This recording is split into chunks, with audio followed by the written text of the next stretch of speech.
আজকে আমরা যেটা করবো সেটা হচ্ছে পার্টিসিপল।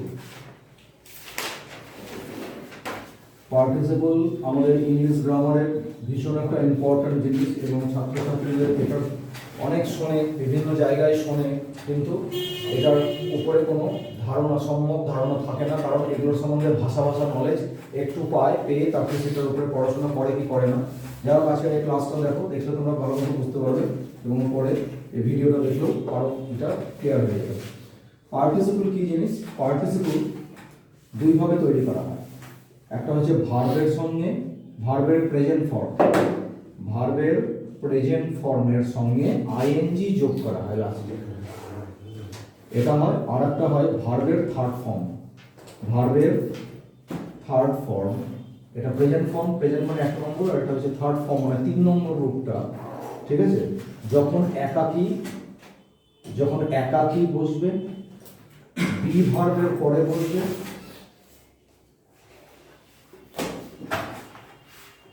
আর হ্যাভ ভার্বের পরে বসবে। তাহলে এই দুইভাবে আমাদের পার্টিসিপল তৈরি হয়। কিভাবে? একটা হচ্ছে প্রেজেন্ট ফর্ম যোগ আইএনজি, এভাবে করা হয়। ঠিক আছে? সেটা পার্টিসিপল তৈরি করা হয়। আর একটা হয় ভার্বের থার্ড ফর্ম, যখন একাকী বসবে, বি ভার্বের পরে বসবে বা হ্যাভ ভার্বের পরে বসবে। এটা হচ্ছে মেন ক্রাইটেরিয়া। তো এবার দেখে নেওয়া যাক যে আমাদের বাকিগুলো কি কি ফর্মগুলো আছে। পার্টিসিপলের আমাদের 5 ধরনের পার্টিসিপল আছে। একটা হচ্ছে প্রেজেন্ট পার্টিসিপল, একটা হচ্ছে পাস্ট পার্টিসিপল, একটা হচ্ছে পারফেক্ট পার্টিসিপল, একটা হচ্ছে অ্যাডজেক্টিভ পার্টিসিপল বা যেটাকে বিভিন্ন বইয়ে পার্টিসিপল অ্যাডজেক্টিভ বলেছে, আর একটা হচ্ছে জিরান্ড পার্টিসিপল। এই জিরান্ড পার্টিসিপলটা আমরা এর পরবর্তী ক্লাস যেটা করব, অর্থাৎ জিরান্ড, সেই জিরান্ডেরই একটা অংশ কিন্তু এটা। তো আক্ষরিক অর্থে আমরা 4টে ভাগে ভাগ করতে পারি। এই জিরান্ডটা আমরা এর পরবর্তী ক্লাসেও শিখব। তো জিরান্ডটাকে জিরান্ড পার্টিসিপল, জিরান্ড শুধু জিরান্ড মানে আলাদা, জিরান্ড পার্টিসিপল মানেও আলাদা, কিন্তু জিরান্ড মানে জিরান্ড পার্টিসিপল নয়। তো এই পার্টিসিপল 5 ধরনের হয়। এইখানে আমরা ভার্ব যোগ আইএনজি, ভার্বের থার্ড ফর্ম, এখানে একটা হ্যাভিং ক্লজ থাকবে, হ্যাভিং যোগ ভার্বের থার্ড ফর্ম। ঠিক আছে? এখানে ভার্ব যোগ আইএনজি, এখানেও ভার্ব যোগ আইএনজি, কিন্তু এই দুটো ভার্ব যোগ আইএনজি, এই ভার্ব যোগ আইএনজি আর এইখানেও ভার্ব যোগ আইএনজি, এই 3টে ভার্ব যোগ আইএনজির মধ্যে কিন্তু পরিচয়গত আইডেন্টিফিকেশন জনিত একটু তফাৎ আছে। কারণ এই 3টে জায়গাতে ছাত্রছাত্রীরা সবচেয়ে বেশি অসুবিধার সম্মুখীন হয়। এই দুটো জায়গাতে কোনো হয় না, কারণ এই দুটো জায়গা দেখতে এখানে লেখা আছে একটা হ্যাভিং থাকবে, তাহলে চিনে নিতে পারে কোনটা পারফেক্ট পার্টিসিপল। এটা হ্যাভিং অংশ থাকবে, তারপরে তার সঙ্গে ভার্বের থার্ড ফর্ম থাকবে। সুতরাং ছাত্রছাত্রীদের চিনতে এখানে কোনো অসুবিধা হয় না। এখানে ভার্বের থার্ড ফর্ম, ঠিক আছে, ভার্বের থার্ড ফর্মটা এখানে ব্যবহৃত হয়। ভার্বের থার্ড ফর্ম কি? গো এন্ড গন, গনটা আছে, সি স সিন, সিনটা আছে, এটা দেখে চিনতে পেরে গেল যে ওটা বসে আছে, তাহলে ভার্বের থার্ড ফর্ম আছে। সেখান থেকে এই দুটোকে আইডেন্টিফাই করতে ছাত্রছাত্রীরা খুব ভালো মতো পারে। কিন্তু এই যে জায়গাটা 1, 2, 3 অর্থাৎ প্রেজেন্ট পার্টিসিপল, অ্যাডজেক্টিভ পার্টিসিপল আর জিরান্ড পার্টিসিপল, এই 3টে জায়গাতে আইডেন্টিফাই করতে অসুবিধা হয়। কিন্তু এই অসুবিধাটা নেক্সটে এই ক্লাসে দূর করবো। তো এই 5টা ক্লাসিফিকেশন তোমরা যেটা দেখলে, স্যার হ্যাঁ, ওটা কি লিখেছেন? হ্যাভ ভার্বের পরে কি? হ্যাভ ভার্বের পরে বসবে ভার্বের থার্ড ফর্মটা। ভার্বের থার্ড ফর্ম যখন একাকী বসবে, বি ভার্বের পরে বসবে আর হ্যাভ ভার্বের পরে বসবে, ভার্বের থার্ড ফর্মটা। যে কোনো একটা নিয়ম কি করবে আর কি? না 3টেই। ও 3টে একসাথে? হ্যাঁ, না 3টে একসাথে না, যে কোনো একটা, হ্যাঁ, যে কোনো একটা নিয়ম ফলো হবে। বল, যখন একাকী মানে কি একাকী বসবে মানে ভার্বের থার্ড ফর্ম শুধুমাত্র একাকী বসে আসবে, এটা একটা একটা করে। তো নিচের এই জায়গাটা আমি একটা লম্বা মার্জিন টেনে দিলাম যাতে এই চিত্রটা থাকে এবং তার সঙ্গে একটা একটা উদাহরণ বসে। প্রেজেন্ট পার্টিসিপল কখন তৈরি হয়? একটা লোক দুটো কাজ করবে। একটা এটা আমার ইসের মধ্যে দেওয়া আছে অলরেডি, তোমাদের কাছে পিডিএফ গুলো দিয়েছি। একটা লোক দুটো কাজ করবে। ধরে নেওয়া যাক রাম নামে একটা ছেলে বা লোক, সে কি করছে? দুটো কাজ করছে। একটা হচ্ছে মুখ হাত পা ধুয়ে নিচ্ছে, আর একটা কি কাজ করছে? বাজারে যাচ্ছে। তো প্রথম কাজ যেটা মুখ হাত পা ধোয়া মানে ফ্রেশ হওয়া, রিফ্রেশ হওয়া যেটাকে বলা হয়, ফ্রেশ হচ্ছে আর তারপরে বাজারে যাচ্ছে, যাওয়াটা, এই দুটো কাজ করছে রাম বলে লোকটা। তো প্রথম কাজটার সঙ্গে যখন আইএনজি লাগানো হয় তখনই সেটাকে বলা হয় প্রেজেন্ট পার্টিসিপল। তো কিরকম ভাষাটা হয়, রাম মুখ হাত পা ধুয়ে ধুয়ে বাজারে গেল, বাজারে গেল। রাম মুখ হাত পা ধুয়ে বাজারে গেল। তো রাম কি কাজ করলো, মুখ হাত পা ধুলো একটা কাজ, বাজারে গেল দ্বিতীয় কাজ। প্রথম যে কাজটা তার সঙ্গে এই যে বাংলায় দেখো অন্তঃস্থলে একার লেখা আছে ধুয়ে, এটা। আর একটা নেওয়া যেতে পারে ছেলেটি, ছেলেটি পড়াশোনা করে ঘুমিয়ে পড়লো, ঘুমিয়ে পড়লো। ছেলেটা দুটো কাজ করলো, একটা হচ্ছে পড়াশোনা করলো আর ঘুমিয়ে পড়লো। প্রথম যে কাজটা করলো তার সঙ্গে করে, এই যে করে ধুয়ে এরকম যে শব্দ বা ভাষাগুলো থাকবে তখন কিন্তু আমাদের ভার্বের প্রেজেন্ট পার্টিসিপল কথাটা ব্যবহৃত হবে। ইংলিশে ট্রান্সলেশন করলে এটা কি দাঁড়াবে, ইংলিশে ট্রান্সলেশন করলে এটা দাঁড়াবে প্রথম সেন্টেন্সটা কি বলে, মুখ হাত পা ধুয়ে, তাহলে রিফ্রেশিং যদি কথাটা বলা যায়, রিফ্রেশিং রাম কমা দিয়ে, রাম কোথায় গেল, ওয়েন্ট টু মার্কেট। তাহলে যে রিফ্রেশিং প্রেজেন্ট পার্টিসিপল। নেক্সট, ছেলেটি পড়াশোনা করে ঘুমিয়ে পড়ল, পড়াশোনা করে, তাহলে স্টাডি করা ইংরেজি পড়াশোনা, তার সঙ্গে স্টাডির সঙ্গে আইএনজি যোগ হলো, স্টাডিং, ঠিক আছে, পড়াশোনা করে স্টাডিং, তারপরে ছেলেটি দা বয় ঘুমিয়ে পড়লো, স্লেপ্ট। তাহলে এই যে প্রথমে স্টাডি ভার্বটার সঙ্গে আইএনজি যোগ করলাম, প্রেজেন্ট পার্টিসিপল। এটা কি স্যার এরকম করে লিখতে হবে ট্রান্সলেশন গুলো? ট্রান্সলেশন তো দেওয়া হবে না, সেখানে চিনতে প্রথম তোদের ক্লাসে আছে চেনা, এবং তারপরে প্রেজেন্ট পার্টিসিপল বা এটাকে কি বলে, মানে যখন দক্ষতাটা অর্জন হয়ে যাবে তখন সেগুলোকে আমাদের রাইটিংস এর ক্ষেত্রে। তার মানে একটি কর্তা যখন দুটি কাজ করবে তো প্রথমে যে কাজটি করবে সেটা হবে আপনার প্রেজেন্ট পার্টিসিপল। প্রেজেন্ট পার্টিসিপল মানে প্রথমে যে কাজটা করবে, বল, একটা লোক দুটো কাজ করবে, প্রথম কাজটা করে নিয়ে তারপরে অন্য কাজ করবে, অন্য কাজ করবে। যে প্রথম কাজটা করবে সেটা প্রেজেন্ট পার্টিসিপল। হ্যাঁ আগে প্রথমে সামনে চিহ্নটাই দিবে না? আগে প্রেজেন্ট পার্টিসিপল হবে, তারপর একটা পাসের সাথে প্রেজেন্ট। না, তারপরে কোনো ব্যাপার না। মানে আমি যেমন রিপ্লেসিং কোনটা প্রেজেন্ট টেন্স আইডি করে প্রথমে দিয়েছি আমার ইচ্ছে হচ্ছে তাই, তুই এটাকেও প্রথমে দিতে পারিস। ক্লাসিফিকেশনের ক্ষেত্রে কোনো প্রথম দ্বিতীয়র ব্যাপার নেই, আমার ইচ্ছা হয়েছে রেখে দে, তুই বলতে পারিস আমি এটাকে 1 নম্বর দেবো। এখানে 1 নম্বর 2 নম্বর 3 নম্বর বলে কথা না, প্রত্যেকটা আলাদা সেপারেট, বোঝা গেল, প্রত্যেকটা সেপারেট। তাহলে রাম মুখ হাত পা ধুয়ে বাজারে গেল, তাহলে রিফ্রেশিং মুখ হাত পা ধোয়া কাজটা আগে হচ্ছে, আগের যে কাজটা তার সঙ্গে আইএনজি যোগ হবে, তাহলে সেটা প্রেজেন্ট পার্টিসিপল। আমাদের তো স্যার ওটাই দিবে, ইংলিশটাই দিবে। হ্যাঁ, তবে এরকম একটা সেন্টেন্স দিয়ে দিলে বলে এই আন্ডারলাইনটা কি বা প্রেজেন্ট পার্টিসিপল ই কর, অনলাইন করে থাকবে। হ্যাঁ প্রেজেন্ট পার্টিসিপল জিরান সব এই আন্ডারলাইন করা থাকবে না, আইডেন্টিফাই করো তখন তোকে আন্ডারলাইন করে দিয়ে দিতে হবে বা দেখাতে হবে। পাশে দেখাতে হবে। বুঝতে পারা গেল? এরকম সেন্টেন্স দিয়ে দেবো, তুই হয়তো এটা 1 নম্বরের হয়তো সেন্টেন্স দেওয়া আছে, তুই উত্তর আনসার শিটে কি লিখবি, 1 নম্বরে লিখে ওটাকে লিখবি present participle.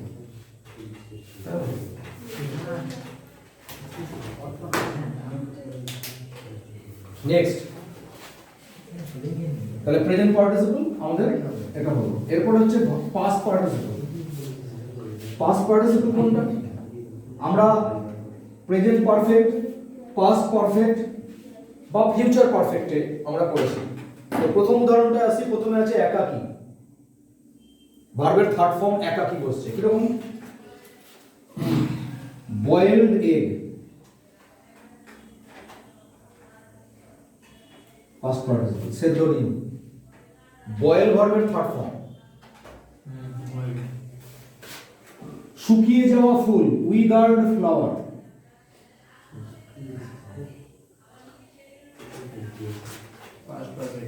Broken arrow, break ভার্বের থার্ড ফর্ম।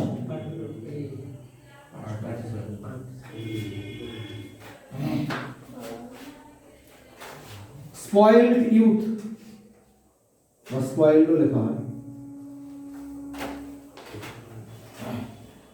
স্পয়েল মানে বাজে হয়ে গেছে, জীর্ণ, রুইন্ড হাউস, ভেঙে পড়েছে বা জরাজীর্ণ হয়ে গেছে এরকম বাড়ি। এক্সস্টেড পেন, পেন কালি শেষ হয়ে গেছে, এক্সস্ট ভার্বের থার্ড ফর্ম, এক্সস্টেড পেন। তো এইগুলো হচ্ছে একাকী বসছে যখন, সেটা হয়ে যাচ্ছে ভার্বের থার্ড ফর্ম, একাকী বসছে। হ্যাঁ, নমিনাল কম্পাউন্ডের মধ্যে হতে পারে, নমিনাল কম্পাউন্ড ও বলছে একটা, ওর মধ্যেও ভার্বের থার্ড ফর্ম আসতে পারে, কিন্তু সেক্ষেত্রে যেহেতু কম্পাউন্ড করে দেওয়া হচ্ছে, ওর একক অস্তিত্ব আইডেন্টিফাইটা থাকছে না। নমিনাল কম্পাউন্ডে কোনো ভার্বের থার্ড ফর্মের সঙ্গে একটা নাউন ইউজ করলাম, মানে এখানে রুইন্ড হাউস, এর মাঝখানে যদি আমি একটা হাইফেন দিয়ে দিই তাহলে এটা নমিনাল কম্পাউন্ড তৈরি হলো, তখন কিন্তু এটাকে আমি ভার্বের থার্ড ফর্ম হিসেবে ফার্স্ট পার্টিসিপল বলতে পারবো না, কারণ গোটাটাই নাউন হিসেবে কাজ করছে। তো নমিনাল কম্পাউন্ডের ক্ষেত্রে ভার্বের থার্ড ফর্ম একাকী বসছে এটা বলা যেতে পারে না, একাকী বসছে না, কারণ দুজনে যুগ্মভাবে তখন আছে, জয়েন্টলি বসেছে। নমিনাল কম্পাউন্ড কোনগুলোকে বলে? যেগুলো দুটো ওয়ার্ডকে একসাথে মিলে তৈরি হয়, ওয়াটার বটল, সোপ কেস, জলের বোতলকে কি বলি? ওয়াটার বটল, ওইগুলো হচ্ছে নমিনাল কম্পাউন্ড। যা হোক সেটা সেপারেট চ্যাপ্টার। তো এরকম করে একাকী যখন কোনোটা বসবে তখন, তো দেখে নেওয়া যাক এরকম আরো একটা সেন্টেন্সের মধ্যে উদাহরণ।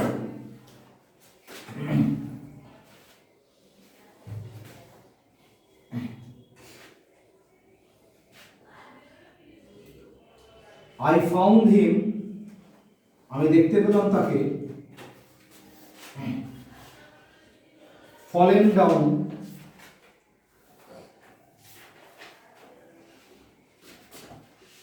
on the floor of the room.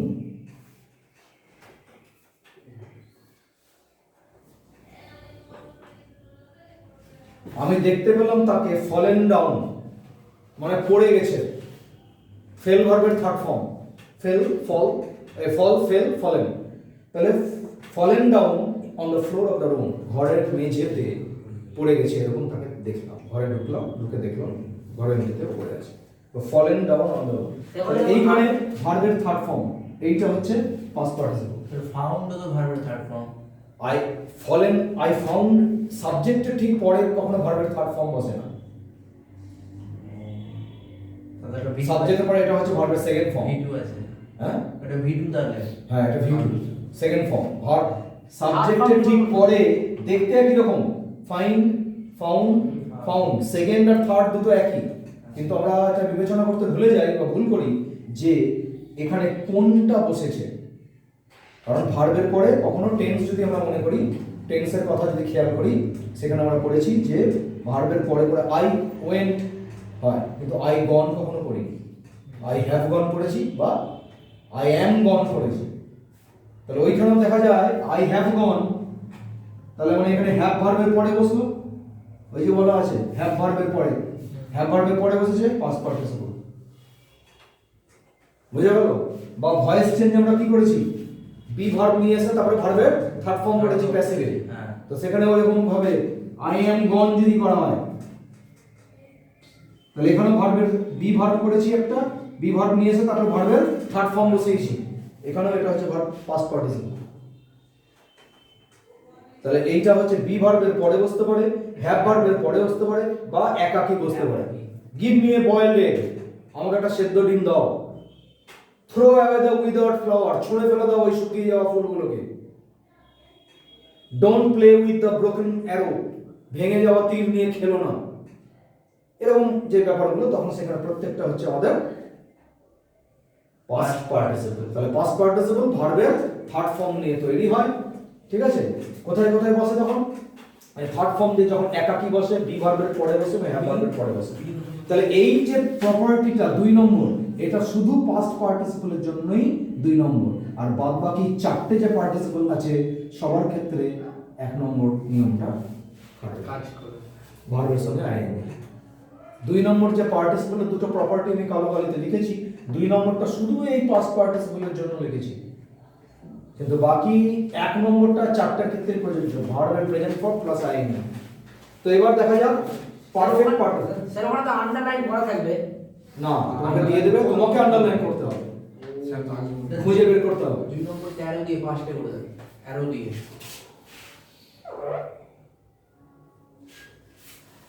এবার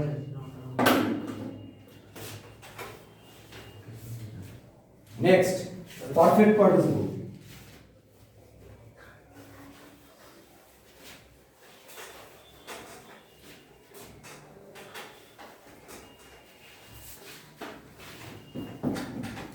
পারফেক্ট পার্টিসিপলের নিয়ম কি? হ্যাভিং বলে একটা ভার্ব থাকবে সবসময়, তারপরে অন্য ভার্বের থার্ড ফর্ম, অন্য ভার্বের থার্ড ফর্ম, এইটা হচ্ছে তার স্ট্রাকচার। বাংলা ভাষাটা কি হয়, ঠিক আগে যেমন প্রেজেন্ট পার্টিসিপল দিয়েছি ওরকম, এখানে একটা কারণ আর একটা ফলাফল হবে। দেরি করে ঘুম থেকে ওঠায় আমি স্কুল যেতে পারলাম না, প্রথমটা কারণ পরেরটা ফলাফল। যে আমি স্কুল যেতে আর পারলাম আগের প্রেজেন্ট পার্টিসিপলের ভাষা কি ছিল বাংলা ভাষাটা? ঘুম থেকে উঠে সে পড়তে বসলো, এই আছে এ, আর এখানে আয়। ঘুম থেকে দেরি করে ওঠায় সে স্কুল যেতে পারলো না, একটা হবে প্রথমটা কারণ পরেরটা ফলাফল, একই লোক করবে। বাংলাটা লিখি, ঘুম থেকে দেরি করে ওঠায়, তলায় দাম দিয়ে ছেলেটি টিউশন যেতে পারলো না, ছেলেটি টিউশন যেতে পারলো না। তাহলে ছেলেটা কি কাজ করলো? দুটো কাজ করেছে এখানে। ঘুম থেকে উঠেছে, স্কুল যেতে পারেনি, মানে পারা ওর সঙ্গে না যোগ আছে, দুটো কাজ করেছে, কিন্তু এখানে প্রথমটা কারণ পরেরটা ফলাফল। তাহলে এখানে কি হবে? হ্যাভিং দিয়ে শুরু হবে। প্রথমে হ্যাভিং, হ্যাঁ হ্যাভিং দেরি করে ওঠা, জেগে জাগা। হ্যাভিং ওয়েক ভার্বের third form woken, up, late. Having woken up, জেগে ওঠা, লেট দেরি করে, ওঠায় হয়ে গেল এটা। ছেলেটি দা বয় পারলো না, পারা ইংরেজি কুড, পারা ইংরেজি ক্যান, পারলো ইংরেজি কুড, পারলো না ইংরেজি could not, could not go to tuition.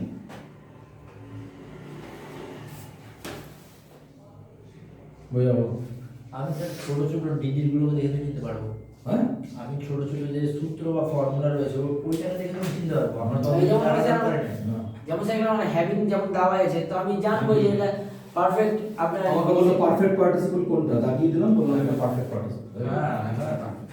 এবার এটা দরকার আছে তোমার ট্রান্সলেশনের ক্ষেত্রে। কি বললাম, এটা শুধু প্রয়োগ তোমাদের 11 এ যেটা কোর্সটা আছে তার মধ্যে তোমাদের চিনতে বলবে, তার মধ্যে চিনতে বলবে, কিন্তু এটা শুধু চেনাটাই উদ্দেশ্য না, তোমার ইংলিশ স্টাইল বা স্কিলটাকে, রাইটিং, প্রেসিস, রিপোর্ট যেগুলো আছে আমাদের, আরো স্টোরিজ আছে বা অন্য কিছু যেগুলো আছে পরবর্তীকালে তোমার সামারি টামারি করবে, তখন তোমাদের দরকার এটা লাগতে পারে।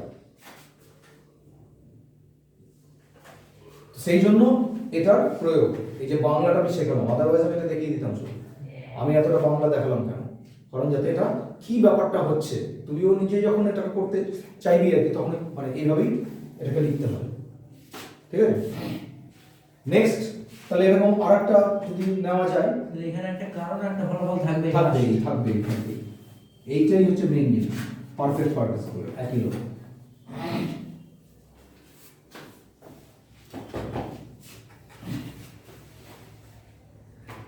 কঠোর পরিশ্রম করায়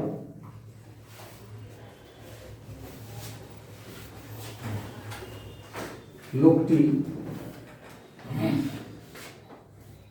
জীবনে উন্নতি করেছিল।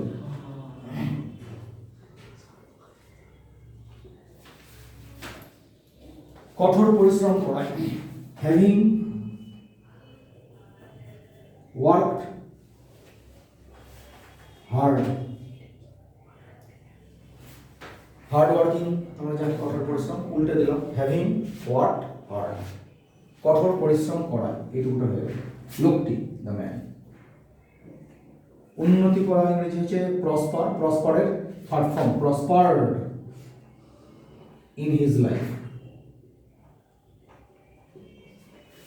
তাহলে having work hard the man prospered in life. এখানে সবচেয়ে বড় কথা পারফেক্ট পার্টিসিপলের সবসময় হ্যাভিং ক্লজ দিয়ে শুরু হবে সেন্টেন্স, শুরুই হবে হ্যাভিং দিয়ে। শুরুই হবে হ্যাভিং দিয়ে, মানে এই হ্যাভিং মাঝখানে যাবে না।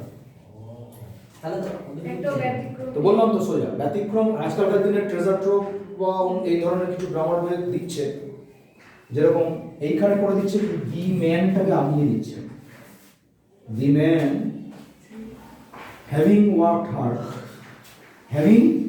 Hard comma prospered in life, মানে দি ম্যানটাকে শুধু আগে নিয়ে চলে আসছে ব্যাস, তারপরে বাকি যা যা দেখতে পাচ্ছ সেগুলোকে পরপর বসিয়ে দিচ্ছে। হ্যাভিং এর পরে তো ভার্বের থার্ড ফর্মই থাকবে। ওই যে রাইট, সবসময় হ্যাভে, কারণ তোমরা টেন্সে পড়েছো পারফেক্ট টেন্সে কি হ্যাভ ভার্বের পরে ভার্বের থার্ড ফর্ম থাকবে। এরপর থার্ড ফর্ম বসাতেই হবে তোমার। আমাদের কিছু কিছু বই এরকম করছে, সাবজেক্টের আগে আছে। কিন্তু আমি বলবো এটাকে ফলো করবে, আগে এটা দিয়ে শুরু করবে, তাতে নো এরর। হ্যাঁ, মানে বলছি সাবজেক্টের আগে আছে। আগে রাখছে না কিছু কিছু বই, এটা কিন্তু আমার সাজেশন হচ্ছে তোমরা হ্যাভিংটাকে আগে নিয়ে চলে আসবে। এটা কেন, এটা পরবর্তী একটা জিনিস আছে সেটা শেখাবো তখন, অ্যাবসলিউট ফ্রেজ শেখাবো যখন তখন বুঝতে পারবে যে কেন। তো পারফেক্ট পার্টিসিপল হয়ে গেল, এরপর আছে অ্যাডজেক্টিভ পার্টিসিপল, যেটা আরেকটা গালভরা নাম হচ্ছে পার্টিসিপল অ্যাডজেক্টিভ। একই উল্টে অ্যাডজেক্টিভ পার্টিসিপল উল্টে দিচ্ছে, কি বলে পার্টিসিপল অ্যাডজেক্টিভ, দুটো কিন্তু একই জিনিস, ঘাবড়ানোর কোনো ব্যাপার নেই। কোনো কোনো বই পার্টিসিপল অ্যাডজেক্টিভ, কোনো কোনো বই অ্যাডজেক্টিভ পার্টিসিপল বলছে।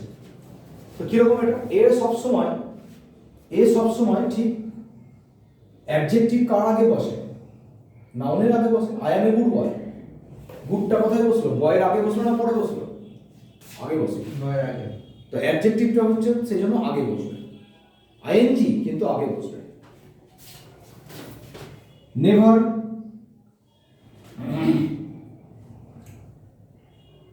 ট্রাই টু হোল্ড বা ক্যাপচার, আচ্ছা ক্যাপচারটা দিলাম না, অন্য একটা word. Never try to catch a flying butterfly. Flying তাহলে এখানে ফ্লাইং বাটারফ্লাই, কেমন বাটারফ্লাই, ফ্লাইং বাটারফ্লাই। ফ্লাইংটা বাটারফ্লাইকে কোয়ালিফাই করছে, অ্যাডজেক্টিভের মতন কাজ করছে। সেরকম running tiger, flying bird, moving fan, মানে কারেন্ট আছে। হ্যাঁ নাউনের আগে বসবে সব। হ্যাঁ ঠিক আছে। ঠিক আছে। তো অন্য উদাহরণ দিই। অন্য একটা উদাহরণ দিই। এই তো দিলাম। আরেকটা ছবিদের মতো।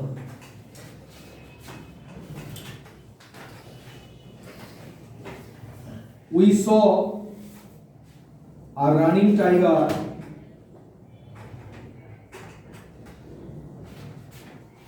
in a zoo.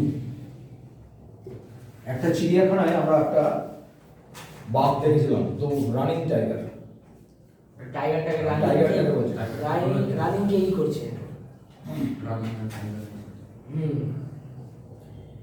তো এটা হলো কি অ্যাডজেক্টিভ অ্যাডজেক্টিভ পার্টিসিপল বা পার্টিসিপল অ্যাডজেক্টিভ, একই একই জিনিস। এখানে স্যার রানিং টাইগারটা শুধু অ্যাডজেক্টিভ পার্টিসিপল হবে না, রানিং টাইগার না না না, শুধু রানিংটা। শুধু রানিং। হ্যাঁ, ভার্ব আর আইএনজি কোথায় যোগ আছে, টাইগারে তো যোগ নেই, এইখানে আছে শুধু। ঠিক আছে। মানে কোয়ালিফাই করছে, মানে রানিংটা টাইগারকে বা টাইগার। তো এবার আমি লাস্টে আসছি জিরান। এই জিরানের সঙ্গে একটু তফাৎ আছে, সেই জন্য এটা মেটাবো না। এটা হলো অ্যাডজেক্টিভ পার্টিসিপল এ যে, এবার আসছে জিরান।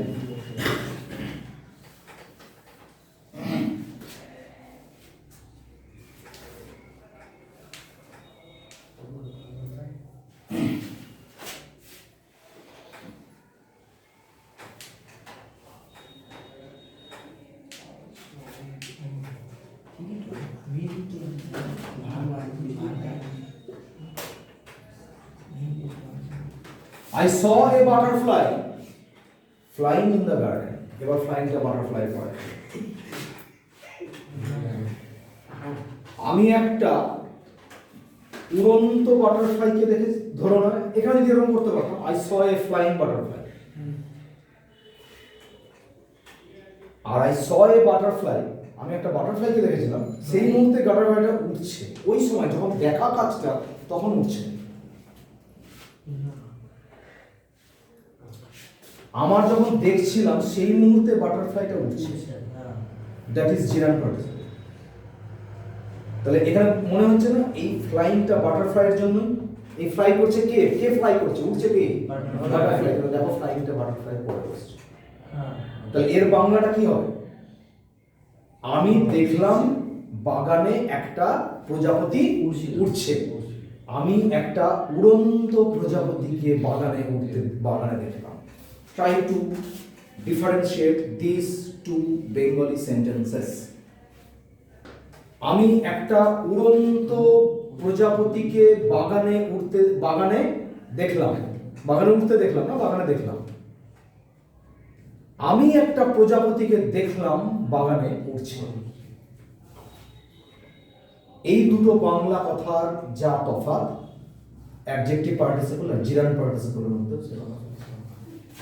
Is it clear? আরেকটা উদাহরণ দিন। ওটা স্যার আগে স্যার, মিটার না, স্যার, মিটার না। পার্টিসিপল আগে কাজটা হয়েছে, এটা দেখছি তারপরে কাজটা হচ্ছে। চীনার ক্ষেত্রে সুবিধা ইয়েস, কিছুটা সেন্স। চীনার ক্ষেত্রে সুবিধা আছে। অনেকটা এরকম যেখানে পুরা কাজটা বাটারফ্লাই আগে থেকেই করছিল। বাট ওটা উঠছিল তখন আমরা দেখলাম। আরেকটা আমার কাজটা দেখা তারপরে ও আগে থেকেই উঠছিল। আর এখানে আমি যখন দেখলাম তখন উঠছে। হয়তো তার 1 সেকেন্ড আগে ও চুপচাপ একটা ফুলের উপরে বসেছিল। স্যার ডেফিনেশনটা কি হবে? ডেফিনেশন তোকে কেউ কোনোদিন জিজ্ঞেস করবে না। না আমরা বোঝা কিন্তু দুটো পার্থক্য। এই তো পার্থক্যটা তো বলছি তো। একটা এখানে আইনজিটা আইএনজিটা যার জন্য বসেছে তার আগে থাকবে, আর এখানে আইএনজিটা যার থাকবে তার পরে থাকবে। পরে যদি থাকে তখন আমি এই ফ্লাইংটাকে হচ্ছে জিরান পার্টিসিপল। কি বললেন না? Gerund participle. না না, আরে বাটারফ্লাই থেকে ফ্লাইং এই আরে বাটারফ্লাইয়ের তলে তলে ভুল করে দাগ দিয়ে দিই। হ্যাঁ। আন্ডারলাইনটা তো এর তলায় হবে, আইএনজি আর আইএনজি। হ্যাঁ এখানে মানে অ্যাডজেক্টিভে নাউনের আগে বসবে আর জেনারে নাউনের পরে বসবে। তবে ভবিষ্যতে এই সংজ্ঞাটা একটুখানি চেঞ্জ হবে। আপাতত ভবিষ্যতে এখন না, এখন না। ঠিক আছে, এখন এখানে থাকবে। এটাকে এখন বুঝে নাও। এখন এখানে থাকবে। যেমন ওয়াকিং স্টিক, বৃদ্ধরা যে হাতে লাঠি দিয়ে হাঁটতে হাঁটতে যায়, ওয়াকিং স্টিক। কি বলবি সেটাকে?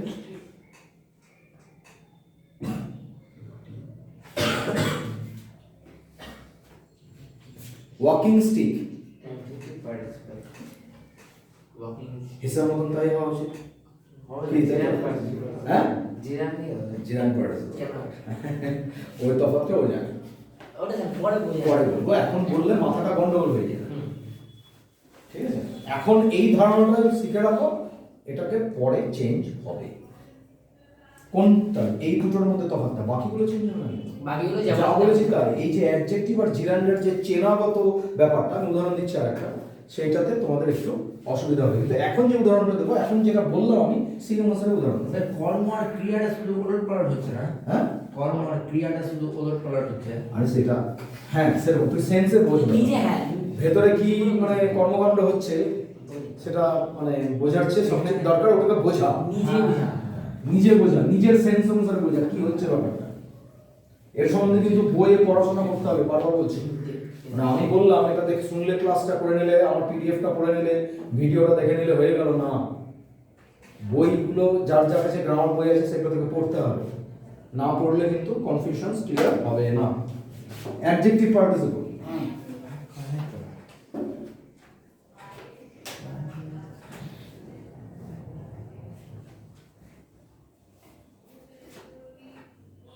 he thought,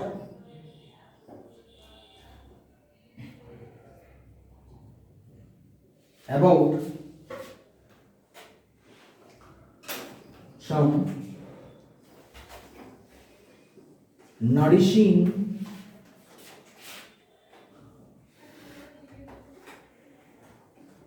treatment.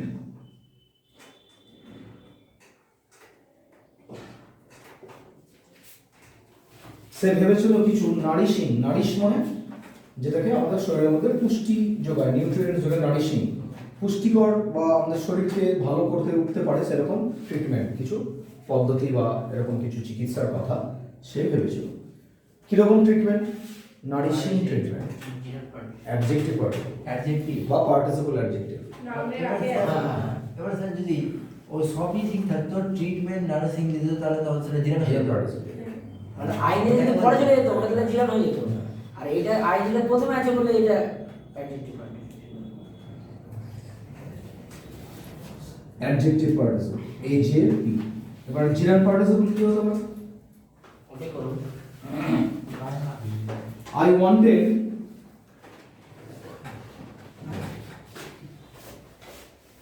some foods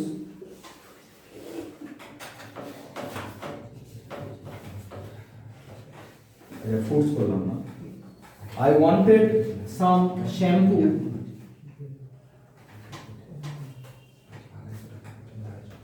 nourishing for my hair.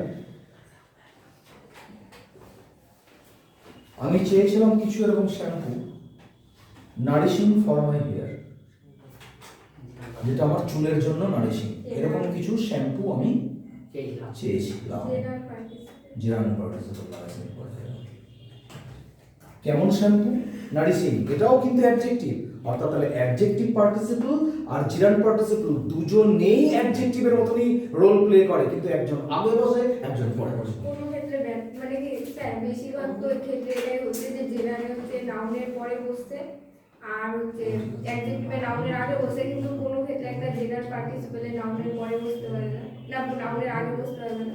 হ্যাঁ বসতে পারে স্যার, জিরান বসতে পারে, জিরান পার্টিসিপল বসতে পারে, শুধু জিরান বসতে পারে। তো শুধু জিরানটা কি সেটা আমি জিরান ক্লাসে আসবে পরে। আজকে পার্টিসিপল পর্যন্ত এই 5টা জিনিস থাকলো, এটা তোমরা বুঝবে, পরের দিন দেখবে জিনিসটা কি হয়। জাস্ট যেভাবে চেনাটা আগে চেনো, নিজে তৈরি করাটা আগে বড় কথা নয়, আগে চেনা। 25টা 26